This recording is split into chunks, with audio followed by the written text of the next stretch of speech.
Welcome to the Connected Mom podcast, where we have real conversations helping you to connect more deeply with God, more intentionally with your child, and more empathically with your fellow moms. I'm Becky Harling, your host, and I have with me today my amazing co host, Sarah Wildman. Hey, Sarah. Hello, hello.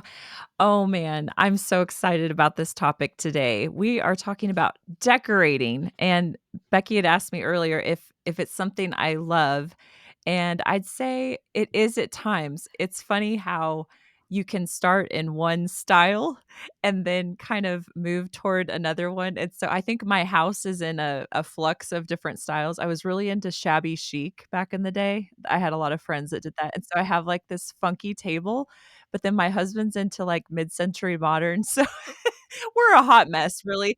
so so I'm excited to have some fun talking about how we can make our homes really reflect who we are, you know? That's Yeah, what I'm me looking forward to. too, Sarah. Steve and I were in ministry for years. So decorating your home meant, at one point, I think pots and pans were donated to us. I had one of my favorite pieces, though, if I had a piece, was given to me by an older friend. And she had had this Ethan Allen couch for like 40 years. And then she gave it to me. And I fell in love with that couch, and we had it here for years until about 3 years ago, my husband said, "Okay, we need to do something different." So, I'm excited about today too. I think I love the concept of decorating. I love beauty and nice spaces, but I tend to doubt myself a lot in that area. So it's going to be so fun. So let me introduce our guest. Our guest is none other than Myquillyn Smith. Many of you probably have heard of her. She is a New York Times best-selling author as well as a Wall Street Journal best-selling author. She has written Welcome Home and The Cozy Minimalist. And today we're going to be talking about her new book called House Rules, which is made up of 100 different rules that you can kind of use in decorating. I'm just super excited to have her here. She also has a blog online, thenester.com. You can follow her on Instagram as the Nester. And I could just go on and on about you, Myquillyn, but I want to welcome you because we want to get into this. So welcome, Myquillyn. Oh my gosh, what a fun crew you two are. I'm so glad to be here. Thank you, Becky. Thank you, Sarah, for having me. Yeah, this is just gonna be a blast. And my first question for you is: do you want to come here and help me decorate my home? I mean, I wish I could. And in the olden days, that's the only option, isn't I think the internet is wonderful because we all get to sit at home in our jammies and learn and make friends, and it's changed my life. I'm really grateful for it. Yeah, yeah, me too. But in all seriousness, you have written several other books, and how is this one different? Yeah, I've written 3 books and I thought, "Oh, I'm done." I wrote a book about how your circumstances don't have to be perfect in order for your house to be beautiful. I wrote that, living in a rental.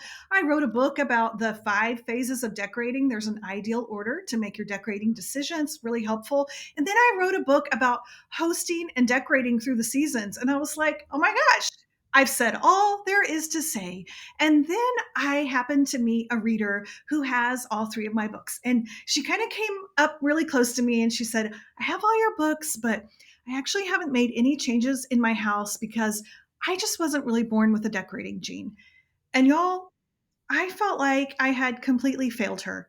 What have I been doing with my life? Because if somehow I have insinuated that there is a decorating gene, because there is not, but I can really relate because I know, in elementary school, do you remember on Mondays you would get the spelling Yep. words and then every Friday you would get that spelling test? I used to dread Fridays because that was final spelling test day and I never did good. I always thought that I don't know why I thought the spelling test was a test on what you either knew it or you didn't. And so they were testing you on if you basically were born knowing how to spell. And I didn't. It wasn't until a teacher kind of took me under her wing and was like, "No, no, no, you're supposed to study these spelling words. You can take them home." Like a whole epiphany opened up to me. And I think that's how sometimes we treat decorating. We assume that people were born with the decorating gene, or someone called it a decorating thumb, which I thought was hysterical, Yeah, like kinda a like green Like a thumb. green gardening. thumb Right. But, or I a think black thumb. right, or a pattern thumb, whatever it is. But I think there are just some people who are really passionate about different topics, and I am one of those people who loved home. Like when I used to play Barbies, I was not making up fun stories. No one was running away with a dramatic ending. I was playing with furniture, and so I got to kind of practice decorating in my bedroom growing up, in my mom's living room when she would go away for the weekend. I would surprise my parents. I got to make all kinds of mistakes and learn from them at a really young age. And so I think people like us, it can seem like maybe we were born with something, but the truth is we were not. Just like spelling, decorating is a skill that you can learn. And just like, you learn little things like I before E, except after C. And if you're writing an Instagram post or a birthday card to your grandmother, that rule still applies when you spell. And it's the same with decorating. There are some universal decorating truths that it doesn't matter what your style is, it doesn't matter what your budget is, it doesn't matter what kind of house you have. These rules still apply and can help you make confident decorating decisions. So that's what this house rules book is. It's 100, like some are weird and quirky and some rhyme, but I tried to make them very memorable, 100% applicable. You can open the book to any page. You're going to see a rule like contrast is queen if you want to be seen. You're going to see a photo of it. I'm going to explain it really quickly, and then you can get up and put a different color vase on your mantle and suddenly feel like it looks right. So, what would you say for people that are like, "Oh, no," certain people do have that decorating gene. What is it you think that people get right that maybe we are prone to go, "Yeah, their style's totally more together?" I think that we were all created with a natural feel of balance in relationship. If you've ever looked at maybe, let's just say you're at someone's house, they have a dresser against the wall, and if they have a little teeny tiny 2-inch piece of art, there is not one of us who would feel like maybe a bigger piece of art would feel more balanced, because the truth is everything in our rooms are in a relationship together. And you could call it the golden triangle, or you can go back in time and look at like historical or art books. They're going to talk about like the golden triangle or this natural ratio of balance, and how photographers and artists, and even when they made the pyramids, that is innate. We were created with that sense of balance. So I think we all naturally know when something feels off. We just don't all know exactly what to do with that something that feels off. For sure. Okay. So, since this is my particular problem as far as self doubt in decorating, I mean, what would you say to me, right? Yes. Well, I would say to start small. And we always, I think something decorating sometimes gets a bad rap because it can feel like, oh, it's just going to make me think about the mistakes I made or what's lacking. I think that's the worst, worst, worst place to start. No, no, no. When we think about decorating our homes, first of all, I've never met anyone. I've been doing this like 20 years. No one's like, can you help me create a beautiful home so I can show off and be the envy of all my friends and family? No, none of us want to do that. We just want to have a prettier home that feels more like us, that we can come home to and feel at home, that we can relax, that we can raise our hand and volunteer to host the community group or the baby shower or whatever it is without being so distracted by our unfinished rooms. We don't want to look around and hate our sofa so much that we can't concentrate on the conversation we're trying to have with our friends. That's where most of us are. And that's exactly what I can help everyone with. But it starts with just paying attention to what you do have and kind of reminding yourself, what was it that you loved about your home or your space? Even, whether you're renting or not, I believe that every home has a silver lining. Every room has a redeemable quality. And I think that is a wonderful place to start. It's just maybe naming one or two things that you love about the space. I love that. That's so good. That's really helpful. Yes. So I know that you've moved a bunch of times, and I think a lot of us have that experience where, maybe it was apartment life for a while and then a house, or maybe you're not in a house and you wish you were. But how do these house rules that you've written about apply to every home we're in. They really do because I mean I had a lot of experience. We're only we've moved 15 times. This is the Wow. fourth home that we have owned. Yeah, so we've lived in a little house behind the main house that was at once a garage, and now it's turned into a house. We've lived in um, mansions that were for sale, and someone had pity on the new Bible teacher at the school and let us live there until it sold. Just all different scenarios, which at the time I cursed. I hated. I couldn't remember my zip code. I just wanted to settle down. But now I look back and I'm like, oh my goodness, that was the best education I could have had in what I'm doing now, which is my dream job. I get to talk about home all the time.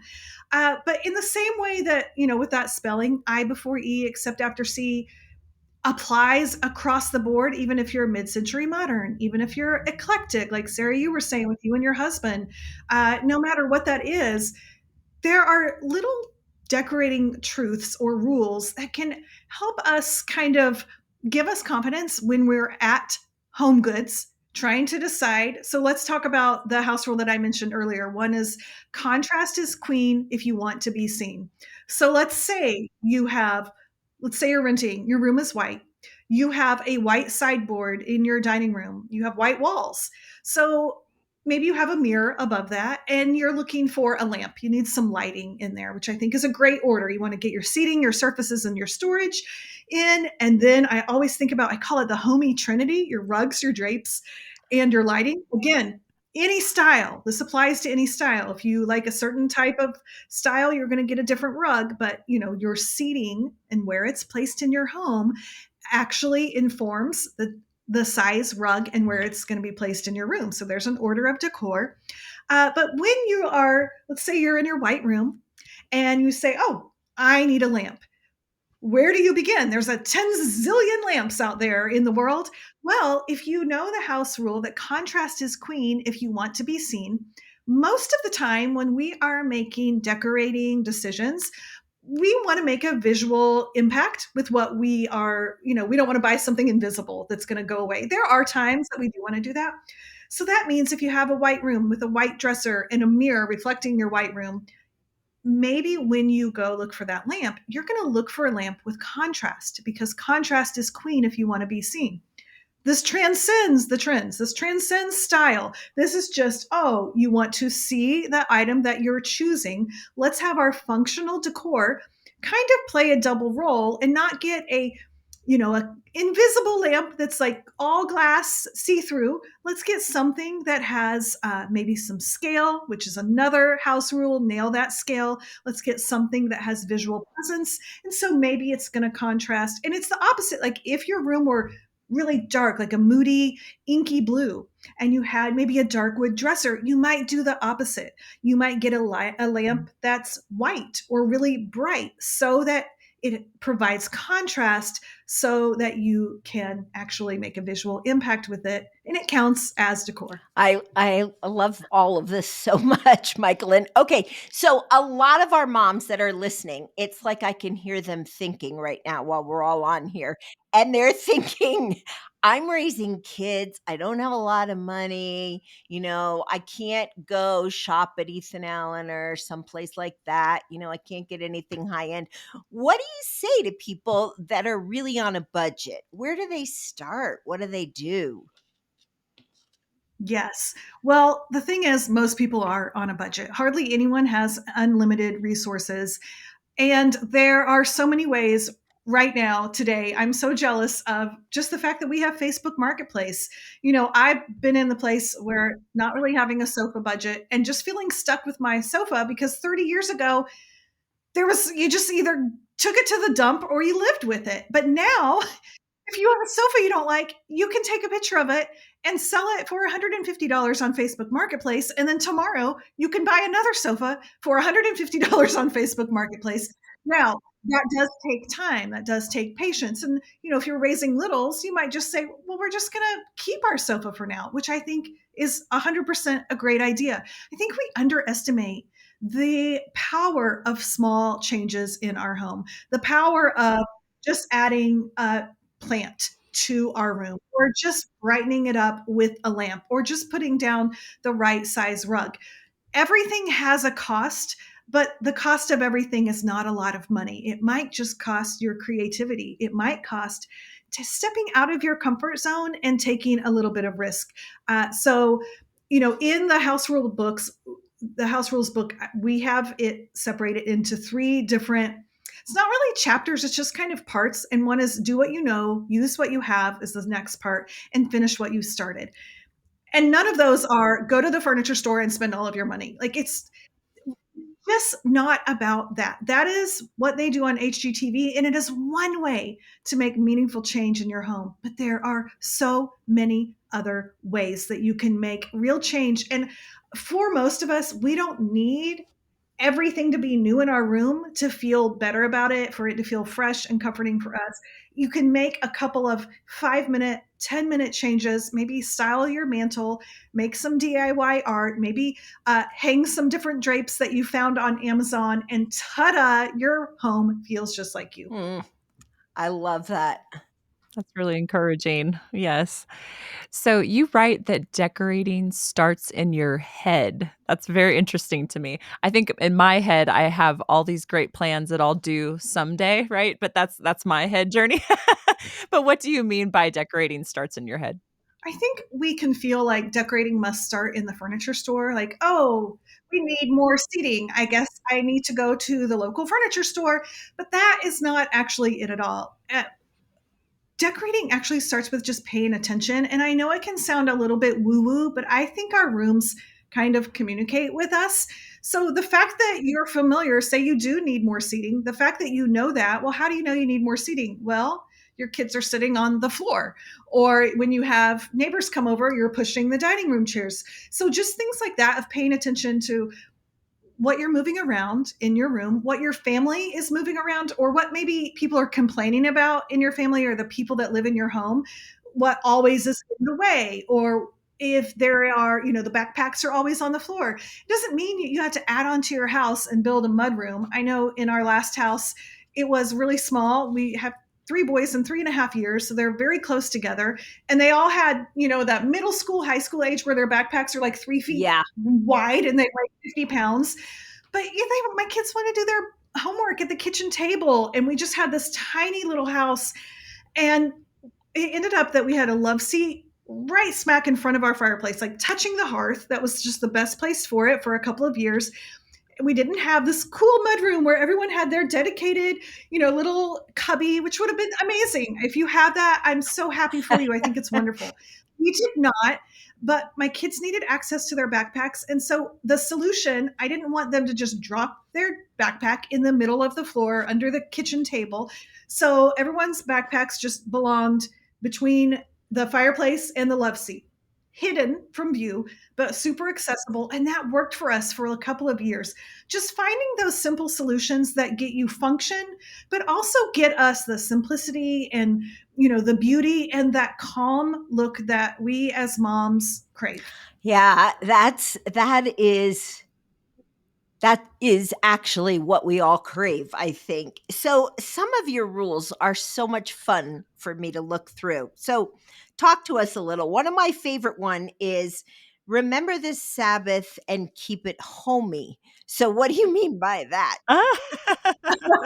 Well, let me explain. I call myself a cozy minimalist. And that means that, I'm not a card carrying minimalist. I want to get the most amount of style with the least amount of stuff. I love beautiful things. I love tchotchkes. I love, mementos and art. But I have found when my surfaces have a lot of stuff on them, I'm not good at keeping my house clean. And then it gets in the way of like folding laundry and Yes. puzzle doing and the cat snapping. And so I feel like in the past, we've kind of felt like we have to choose a side. Like our house is either a crazy maximalist mess or we're a full-fledged minimalist and we have no decor. But there is room for those of us somewhere in the middle who love some simplicity, but also love beauty. So the Remember the Sabbath and Keep It Homey is about allowing yourself to have some areas that are empty, to have some walls that maybe don't have wall art, to have some surfaces. I like to just kind of deem that the hardest working surfaces in my house do not have to be decorated all the time. Now, I am a design teacher and I write books. And so in my books, a lot of times I do style, for example, my coffee table for a book or if a magazine is coming. But I want to tell you, in my everyday life, like right now, my coffee table in my family room is it's like the workhorse of my family room. It is there so that like just the other day my passport expired, so I'm like I have all my passport stuff on the coffee table. That's where our cat takes a nap. If we have pizza, Friday night, that's where the pizza and the drinks and the popcorn and everything is. That surface does not have dedicated decor on it because it's there to serve our family. It's the same with our kitchen island. I don't have a lot of decor on it because it's got to be like ready to be destroyed Right. every day. And then I have other places that, like our mantle of our fireplace, that's not really a hardworking functional service. It's just more there to look pretty. So the remember the Sabbath and keep it homey is just a cutesy, dumb way to remind ourselves that just because space exists doesn't mean that everything has to be filled with beautiful decor. We're allowed to have some empty space in our life and in our home. Okay, one more question before I let Sarah ask another question. Another one of your rules is you can't ruin something you already hate. And I kind of love that one too. Tell us about that I love one. that one too. I'm so glad that you asked about that one. It's one of my favorites. I think for someone maybe who is a beginner, or maybe if you've had a bad experience, if you've chosen a paint color and kind of put your blood, sweat, and tears in, and then you secretly hate it, considering the fact that you can't ruin something you already hate is a really great way to baby step your way into having more confidence. So let's say that your next door neighbor has painted her family room a beautiful color blue and you love it and you think, "Oh my gosh, my bedroom would look so good that color." Well, instead of, hiring the painters or getting your husband to take the whole weekend to help you paint the bedroom, maybe just find a canvas that you were getting ready to take to the Goodwill, or maybe you buy a $5 canvas from the Goodwill, or maybe you have a piece of furniture, a little table in your garage that you haven't used in a while, something that you don't love, something that you would give away, something that maybe you already hate.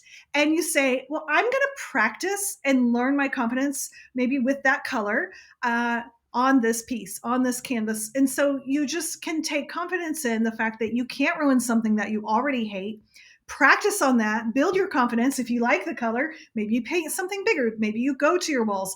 But I think we feel like everyone is making these big romantic gestures in their home, making these big, bold choices. But for most people, they have baby stepped their way into making more confident choices. And most people that make really confident design choices, it came out of making a lot of wrong decisions and not Mm, letting that get them down, but changing mm, it and saying, "Okay, I painted the room the wrong color. I'll paint it a wrong color again. It's just a gallon of paint in a weekend." I have rooms that I have painted 5 and 6 different colors. Even this room in my house, my office, that I spend like some of the most amount of time in. We moved here a year and a half ago. I had it painted, or I think me and my kids actually painted it, and I didn't like it. And then I painted a completely different color. Like that's I think there's just two types of people. Some people that stops them and gets them down, and then the other kind of people are like, "Oh well, we'll just try again." And that's what I want you to be in your home. If you can't take a risk in your home, how in the world are you going to be able to take a risk to take that job, or to apply for that position, or to move across the country? I think it's so healthy for our kids to see us taking a risk at home. And then if it doesn't work out right, with sometimes it's not, that happens to everyone, to be like, "It's okay, it's just a wall, it's just a nail hole, it's just a piece of furniture I already hated, let's try again." so much grace in that. I love that. Okay, so I loved your example when you talked about the backpacks, like you didn't have a true mudroom, so you made use. So thinking about moms, like maybe preschool moms, elementary school kiddo moms, what is maybe a challenging space that you saw but were able to bring to life with some decorating tips? I'll give you a second because I know I'm throwing this out of nowhere, but a challenging space but that you ended up using some of your rules and turned out really good. Mm. I know, I'm putting her on the spot. I mean, I use the rules in so many spaces, and I am not in the preschool age, so I can't speak directly to that, but I can tell you something that was when we moved to my most recent house, we had thought that when we moved here, we were going to be able to, for the first time ever in our lives, redo the kitchen, like really redo the kitchen like a grown up, which we have never done before. And it was right after COVID, there were appliance shortages. And the first thing that our kitchen designer was like, I got to hire a kitchen designer. Oh my gosh. First thing she told us to do was to order our appliances. So I'm like, this is the first time in my life I finally get to do this. I've arrived.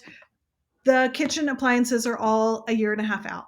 We cannot get kitchen appliances. And I had to take pictures for this book. So I knew, and I am a person who likes to cook. I didn't want to wait a year and a half for my kitchen. And so I was a disaster for about 20 minutes until my husband said, well, I know that you don't want to keep the kitchen as it is. It's pretty dated. I had to take pictures for this book. Not everyone has a book, but we all have things that we want to have a room or something finished for. I was looking at it really black and white, like, well, I either have to redo everything in this kitchen or I have to not use the kitchen at all until it's done. And my husband was like, well, what's the third way? And I think just having someone ask me that and say, what could we do? What are our options? Again, because so many times we think about all the things that we do not have access to. I don't have the money. I don't have the control if I'm renting. I don't have the skills. I'm not a DIYer. See those girls with their chainsaws and they're building cabinets. And, I know when my boys were young, like I wasn't painting walls. Like I had 20 minutes. What can I change? And the thing was, if I wanted change, I had to decide that it was worth it to me to pay attention to what I could change and believe that the change was worth it. And I think the mindset is such a big part of decorating. And thinking that we just have to wait until we have perfect circumstances is probably the thing that holds us back the most, more than having the budget, having the designer you can hire, any of those things. Believing that the small, incremental, limited changes that you can have in your certain limited, imperfect circumstances, if I could communicate one thing, it is that you can make change with small changes. Doesn't quite roll off the tongue, but that is what I've learned. And what I've learned is there's a quote by Henry Matisse. He says, much of the beauty that arises in art comes from the struggle that the artist wages with his limited medium. Sounds like a big bunch of hubbub. But really, when we apply that to our home, it's like those surprisingly beautiful things come out of the fact that we have to face our imperfect circumstances and the fact that we decided to try something anyway, even without all the time, all the money, all the resources, but we moved forward. And that's where the true beauty happens. That's what I want to say. I love the way you said that. Now, okay, we're almost out of time, but I have so many questions. So I know. So sad. I want to know, have you ever decorated one of your homes? You've moved 15 times. So did you ever get something to where you really loved it, you really felt at home, and then you didn't want to leave it? Yeah. I mean, that would be hard. So how did you handle that? I cried. I told God off. I threw little tantrums. And then I finally realized that home is wherever me and my husband and our kids were, and decided that I could either throw a big fit and be unhappy and keep waiting on our next house while my kids' childhood passed, or I could decide if I want my kids to have fond memories. They don't care whose name is on the mortgage. They don't care that we moved. We moved quite a bit in their childhood.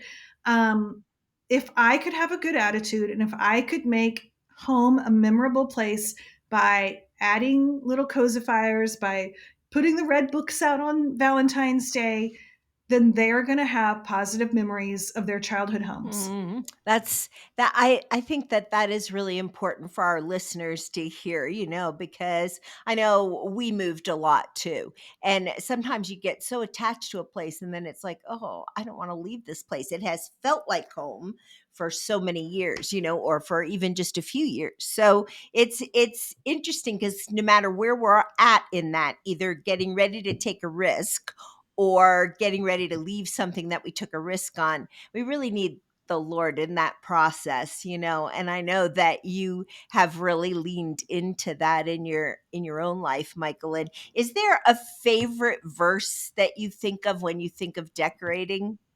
I wish I had a great answer for this, but I don't. I do believe that, we're made in the image of God. Yeah. And I think for maybe when I first started online, there was a little bit of this guilty under like, oh, you're not happy with your home. You're so ill content. What is it? And I love that we've kind of turned from that. And it's more of we're created beings. We enjoy beauty. And that is the way that we were created, and to embrace that. And I'm just so grateful for that. Yeah, I am too, and I agree with you. We were created in the image of a creative God, and we were created to really love beauty, and I believe it brings calmness to our souls.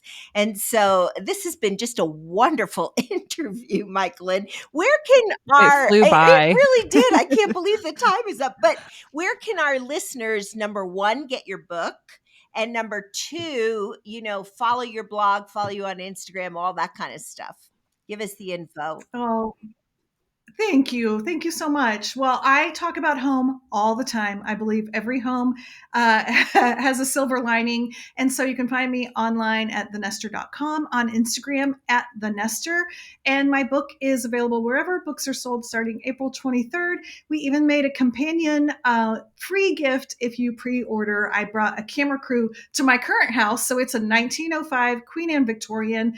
We go through every room and I talk about the house rules that helped me actually make the decisions in my house. So it's really fun kind of behind the scenes. I love that so much, and you have been such a fun guest. So I thank you for being that. I'm going to just we're going to say goodbye to our listeners because we have to. The time is up. And I just want to pray a prayer of blessing over you, Michael. And can I do that for you? Thank you so much. Oh my goodness, I would be honored. Yeah. So, Lord Jesus, you see Myquillyn and you see her family and her husband and all that you've done in and through her. And I just want to bless her today for blessing our listeners. So, would you just pour out blessing on her, pour out blessing on this book, Lord? Help it to sell far beyond anything she can imagine. And Lord, I just praise you that in each place she's lived, she's been able to create a home. And I pray now that you would encourage our listeners to really take this and to run with it in their homes. In Jesus' name, amen. Amen. Thank you for that, Becky. That was gorgeous. You are welcome. And so, listeners, thanks for joining us today on the Connected Mom podcast. And we hope you're going to join us again next week. Today's episode was so much fun. I really want to challenge you to share it with all of your friends, because if you're worried about decorating, I'm guessing your neighbors are, your relatives, your friends. So let's help get the message out so that we